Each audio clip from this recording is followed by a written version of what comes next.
이준석 대표의 당 윤리위 당원권 정지 6개월 중징계를 처분했는데요. 새 정부 출범 2달 만에 집권 여당의 리더십이 사실상 공백 상황을 맞은 상황, 관련해서 정치권 이슈들 자세하게 얘기 나눠보도록 하겠습니다. 이종근 시사평론가, 설주환 민주당 법률지원단 소속 변호사 함께합니다. 어서 오시죠. 네, 안녕하십니까. 네. 일단 어제 새벽까지도 결과가 계속 나오지 않아서 저도 밤잠을 이루지 못했는데 이준석 대표에게는 당원권 정지 6개월 그리고 김철근 정무실장은 2년의 중징계 처분이 내려졌습니다. 이 결과에 대해서 적절했다고 보시는지요?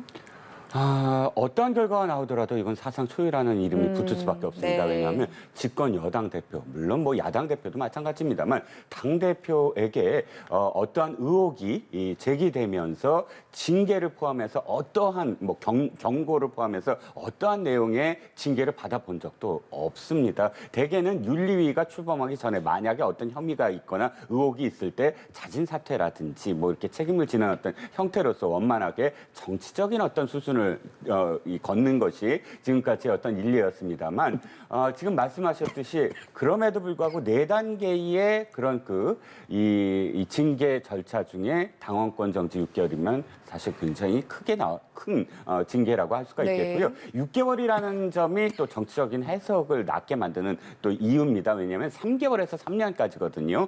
이 당원권 정지 어떤 기간이. 그런데 6개월이 사실 왜 6개월이냐에 대한 어떤 해석, 즉 지금 국민의힘의 당원 당규에 따르면 당대표의 어떤 권리시 6개월이 남았으면 사실상 남은 잔여 임기만 이 다음 후임자가 하게 돼 있는데 6개월 이상, 그러니까 6개월 이내면 사실상 6개월까지 딱입니다. 근데 6개월이 지나기 시작부터는 사실상 조기 전대를 할 수 있는, 그러니까 당권을 쥐어줄 수 있는 어떤 상황이거든요. 그래서 6개월이라는 것이 정치적인 어떤 결론 아니냐라는 해석도 지금 나오고 있는 상황입니다.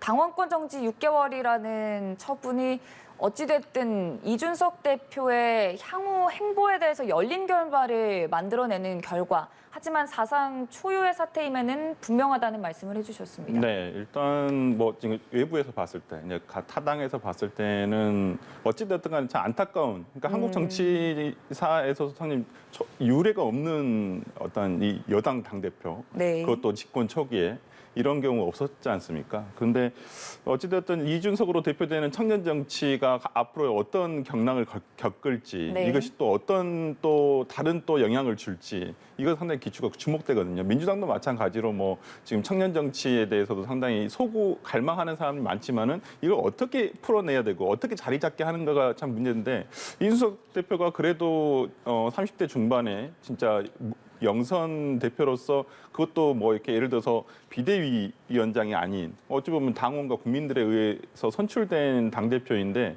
이런 윤리위의 징계를 저는 뭐 이준석 대표도 어느 일정 정도는 책임이 있다고 봐요. 이러한 상황까지 오지 않게끔 했어야 됨에도 불구하고 뭐 이런 결정이 나기까지 본인이 처신을 좀 옳지 않게 한 부분도 있는데, 저는 그 부분에 대해서는 책임을 져야 되는데 6개월의 어떤 당원권 정지는 굉장히 중징계임은 사실인 것 같습니다. 근데 이 윤리위 절차상으로 지금 최고의 의결이 남아 있고, 당원 당규상 당대표가 윤리위 심의 결과를 효력 정지를 할 수 있는 상황이잖아요. 이준석 대표가 거기까지 조금 나아갈 수 있고, 이게 좀 가능한 상황입니까? 네, 지금 국민의힘 당원 당규를 이번 사태 때문에 다시 들여다보면 엄청나게 많은 부분에서 당대표가 어찌됐든 본인이든 아니든 간에 징계를 다시 되돌릴 수 있는 항목들이 꽤 많이 있어요.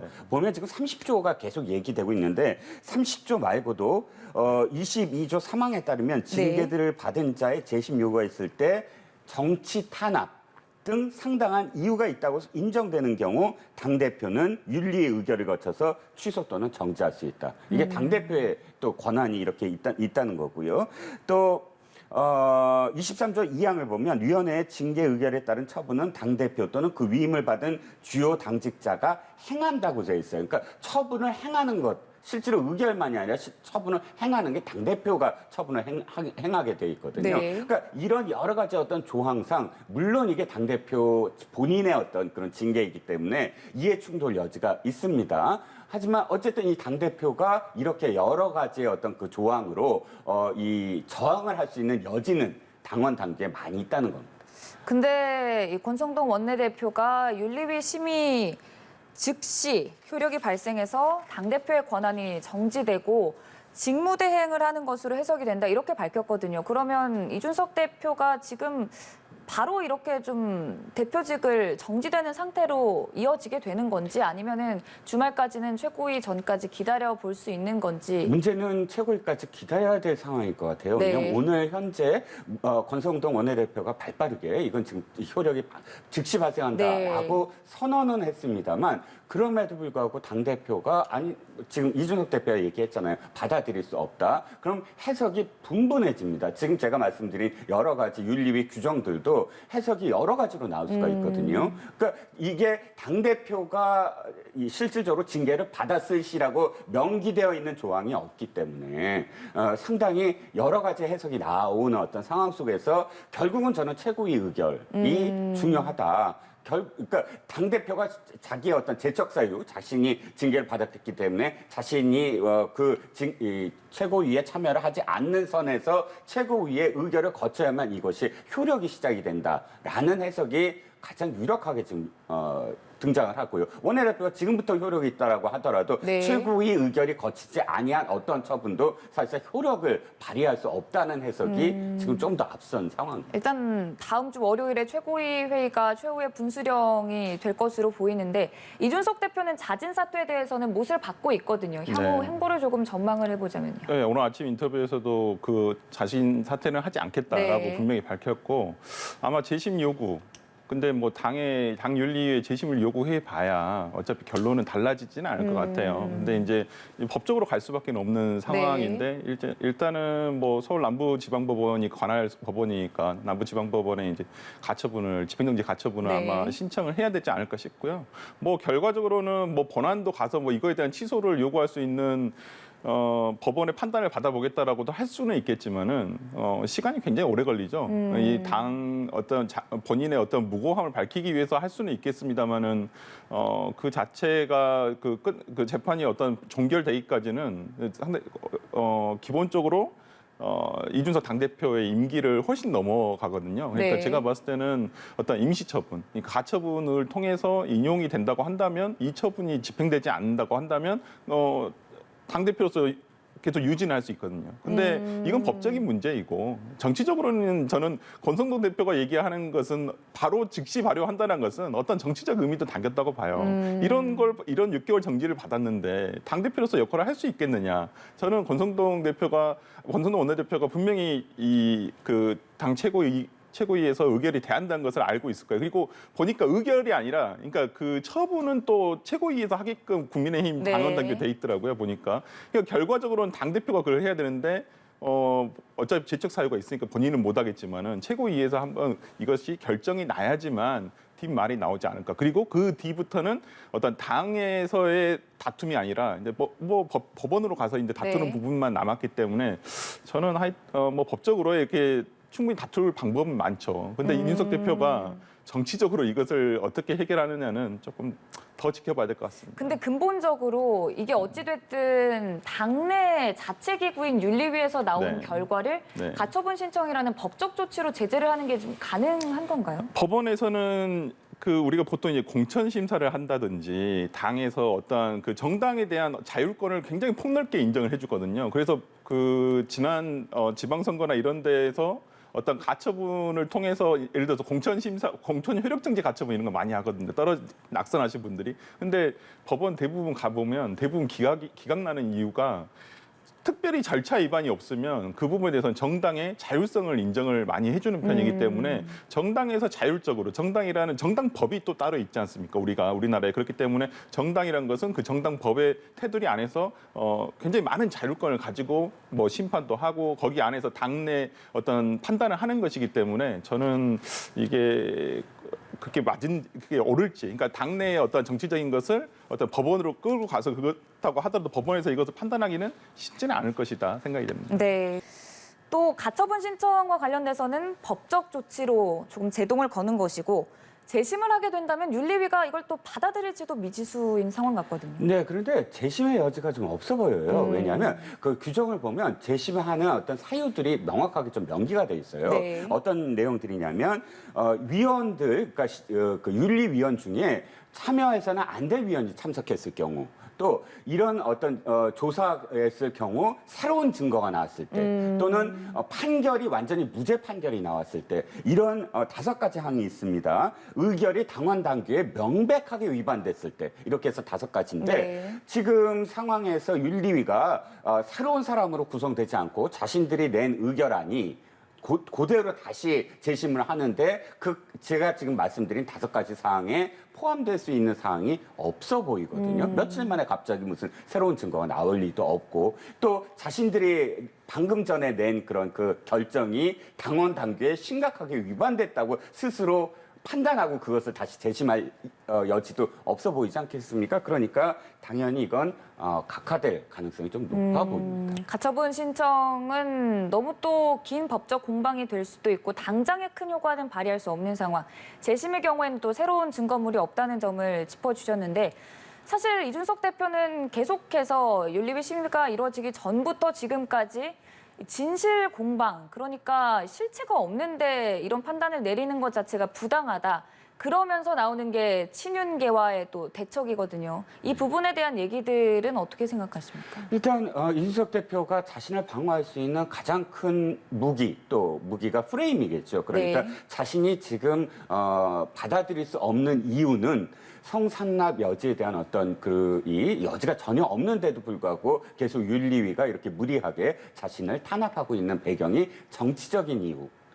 정치적인 이유는 바로 선거 기간 내내 자신을 흔들었던 친윤계가 견제하기 위해서 이런 모든 것들을 다 이렇게 배후로 조정을 했다라는 뉘앙스의 그런 언론 그런 홍보를 엄청나게 많이 했죠. 한 나흘간 잠잠히 있다가 갑작스럽게 폭발적으로 이렇게 표현을 하고 대포차라든지 여러 가지 어떤 표현을 한 것이 이 윤리위가 다가올수록 당내에서 당직자들 사이거나 혹은 당내에서 이런 이야기가 많이 돌았어요. 그러니까 첫 번째 윤리위 직전까지는 2주 전까지는 이게 징계가 이루어지지 않을 가능성이 크다라는 그런 분위기였는데 2주 연기하면서부터 그 2주간에 벌어진 여러 가지 어떤 상황들 속에서 당내에서는 중징계일 가능성이 높다라고 분위기가 바뀌고 있었거든요. 네. 거기에 대한 이준석 대표가 더 이상 내가 입을 다물고 있어서는 안 되겠다라고 바로 대포차부터 시작을 해서 이렇게 언론 홍보를 강화했던 게 아니냐라는 생각이고, 그런 결과가 나왔더라도 어저께 중징계가 나왔더라도 자신의 저항이 정당하다라는 베이스를 미리 이렇게 친윤계라는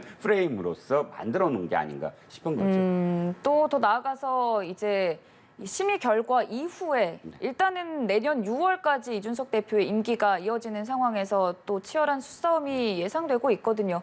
만약에 6개월이 지나고 다시금 또 당대표로 복귀하겠다 이럴 수도 있는 건가요? 그건 불가능하죠. 일단 6개월 동안 이 당원권이 정지된다면 당대표로서의 권한도 정지되고, 그렇다면 그것을 위해서 그 당대표의 권리 때문에 생겨나는 어떤 공백을 네. 메우기 위해서 당원 당규에 있듯이 비대위를 하거나 조기 전대를 해야만 어떤 네. 상황이거든요. 그렇기 때문에 다시 돌아올 가능성, 그래서 아까 6개월이 참 정치적인 어떤 그런 기간이다라고 말씀을 드린 이유가 바로 그래서입니다. 근데 참 이준석 대표를 둘러싸고도 또 옹호하는 얘기들도 많은 게 어찌됐든 2번의 선거를 승리로 이끌었고 또 지지층의 이탈이 또 벌어지는 거 아니냐, 후폭풍에 대한 전망도 나오고 있습니다. 저도 그 부분이 상당히 좀 궁금해서 이렇게 국민의힘의 이준석 대표를 되게 지지하는 사이트가 있어요. 네. 젊은 사람들이 많이 가는 그 사이트도 가보고, 또 다른 사이트가 또 2개가 대표적인 사이트가 있는데 M모, 그다음 펜모 이렇게 있는데 극명하게 갈려요. 네. 두 사이트에서도. 그러니까 그 한쪽에서는 이준석 대표가 이렇게 이러한 윤리위의 결정을 지지하는, 적극적으로 지지하는 사이트가 있고, 또 한쪽은 굉장히 이준석 대표를 정말 버렸다. 국민의힘이. 그래서 또 이 부분에 대해서 상당히 실망하고 있는 층도 있는 건 사실인 것 같습니다. 그런데 지금 제가 봤을 때는 국민의힘에서는 2030의 전체로 보지는 않는 것 같아요. 이준석 대표가 대표한다고는 그 젊은 층을 대표한다고는 하지만은 그러니까 이준석 대표가 항상 얘기하는 젊은 층은 내가 데려왔다. 나 때문에 국민의힘이 젊은 층이 지지한 사람이 많아졌다. 근데 거기에 대해서 실체가 있느냐라는 의구심을 가지고 있는 것 같아요. 네. 국민의힘에서는. 아니면 우리가 소위 말하는 친윤계. 근데 그렇기 때문에 제가 봤을 때 이번에 그 부분에 그런 젊은 세대에 대한 국민의힘의 지지도가 떨어지면 어떨까? 이 부분은 아예 고려 대상은 아니었던 것 같아요. 고려 요소가 아니었기 때문에 저는 그냥 이 상황만 보고 그냥 판단한 게 아닌가라는 생각이 좀 듭니다. 여기에 또 윤석열 대통령도 입장을 밝혔는데 그 이전에 한번 관련해서 질문을 드렸을 때 당의 정무적인 요소에 대해서 대통령이 관여할 바가 아니다라고 답을 했고 그 기조가 오늘도 이어지긴 했지만 안타깝다 당원으로서 힘을 합쳐서 이 어려움을 극복하길 바란다라는 말을 했습니다. 어떻게 들으셨는지요? 일단 윤 대통령 입장에서는 지난번보다는 그래도 당과 관련된 어떤 발언을 했다고 네. 보여져요. 안타깝다라는 거는 개인적인 어떤 소회일 수도 있지만 자신이 당 대표, 아까 그 당 후보로서 윤석 대표와 굉장히 뭐랄까요? 그러니까 인연이 많잖아요. 그쵸. 그거는 은원이죠. 정확하게는 굉장히 고맙기도 하고 또 굉장히 섭섭한 부분도 분명히 있었습니다. 초유의 사태가 2번이나 벌어졌잖아요. 전체적으로 바쁜, 그러니까 본선에서 굉장히 경쟁이 치열한 시점에서 당 대표가 2번이나 당무로 거부하는 어떤 상황. 이런 상황들은 사실상 당시에 윤석열 후보의 입장에서는 섭섭한 부분도 분명히 있었을 거예요. 그렇지만 결과가 좋으면 모든 것이 다 좋다라는 셰익스피어 희곡 제목도 있듯이 자신이 대통령에 당선이 된 여러 가지 요인 중에 하나라고 윤 대통령도 분명히 그건 인정을 할 겁니다. 그러니까 안타깝다는 그런 그 표현은 바로 거기에 좀 더 치중한 것 같고요. 하지만 더 이상의 어떤 발언을 이어있지 않는 것은 그야말로 옛날에 총재 시절 대통령이 어떤 당의 총재를 겸했던 시절에는 가능한 여러 가지 어떤 당에 대해서 이야기할 수 있지만 지금은 정당 민주주의가 정착이 됐고 자기는 한 사람의 어떤 당원에 불과하니까 당원으로서라는 전제를 붙여서 한마디 할 수밖에 없는 상황이 아닐까 싶습니다. 윤석열 대통령에게 이번 사태가 부정적인 영향을 끼쳐서 지지율 하락에도 요인이 될 수도 있다라는 얘기도 있습니다. 최소한 긍정적이지는 않겠죠. 네. 왜냐하면 당은 지금 그러니까 어떤 그 정권이 출발했을 때 당은 사실 처음에는 있는 듯 없는 듯 해야 돼요. 왜냐하면 모든 포커스가 대통령과 정부에 이제 그 네. 초점이 맞춰져서 어떤 아젠다가 나와야 되고 당은 언제나 뒷받침하는 모습 그리고 야당이 공격했을 때 방어해주는 모습 이렇게 당이 주도하는 것이 아니라 그 대통령실이 주도하는 정국이 정권 초기입니다. 그런데 지금 상황은 뭐냐 하면 당에 대한 기사가 엄청나게 많이 지금 나오고 있잖아요. 네. 당 내분, 그 표현도 다 그렇습니다. 내분, 분열, 그런 격화, 갈등 이런 식의 어떤 부정적 단어들이 쓰이는 당의 기사들이 앞으로 더 격화될 겁니다. 사실 7월 7일 이전에는 세력의 어떤 균형이라든지 이런 것 때문에 어떻게 될까 이렇게 좀 잠잠해 있던 상황에서 당장 오늘 하태경 의원, 김용태 최고위원 발언을 시작을 했고요. 이런 식으로 갈등이 더 점화되는 상황이 최소 2주에서 최대 한 1개월 이상 지속될 거거든요. 결코 이것이 도움될 리는 없겠죠.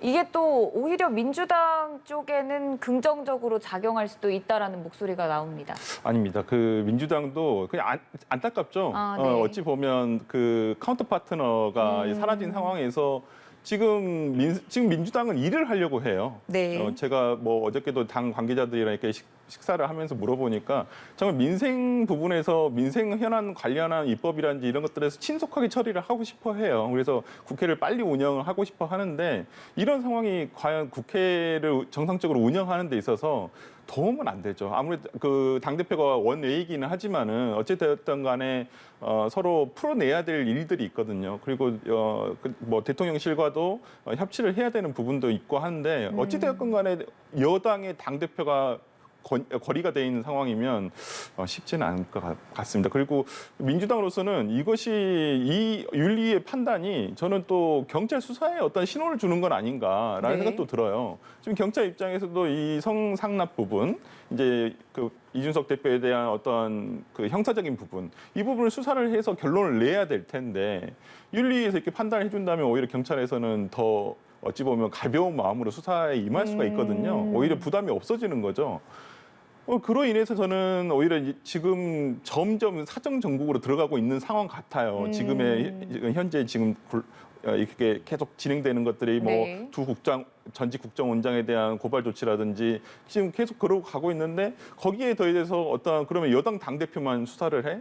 저는 야당에 대한 수사도 이루어지지 네. 않을까, 야당 정치인에 대한 수사도 이어지지 않을까 싶어서 저는 이런 부분은 상당히 우려되는 부분이라고 봅니다. 법조계 측면에서 봤을 때 이렇게 당내 자체 심의 기구의 판단이 네. 법적 수사에도 영향을 끼칠 수 있는 건가요? 그러니까 뭐 직접적으로 이렇게 판단할 수는 없지만 수사하는 입장에서는 오히려 당에서 이렇게 거리가 돼 있고 현직과 또 거리된 상황은 또 다르지 않겠습니까? 다rum에 이렇게 피의자가 된다든지 수사의 대상으로서 네. 수사를 함에 있어서도 아무래도 좀 더 그러니까 수월하다고도 할 수 있고 좀 그러니까 부담이 덜하죠. 수사 기관에서도 이 부분에서 어떻게 처리를 하든지 간에 자신들이 어떤 결론을 내놓든 간에 아무래도 조금 덜 하다고 볼 수도 있죠. 네. 참 이준석 대표의 이번 심의 결과로 또 당 내부적으로도 또 밖으로도 이 여러 가지 세력 간의 얽힘이 있기 때문에 더 말이 많이 나오는 상황 같은데 일각에서는 또 안철수 당대표, 장제원 사무총장의 얘기도 나오는 것 같습니다. 네, 당장 우상호 비대위원장이 안철수 의원을 당대표로 앉히려고 이런 일이 벌어졌다라는 그 코멘트를 했습니다.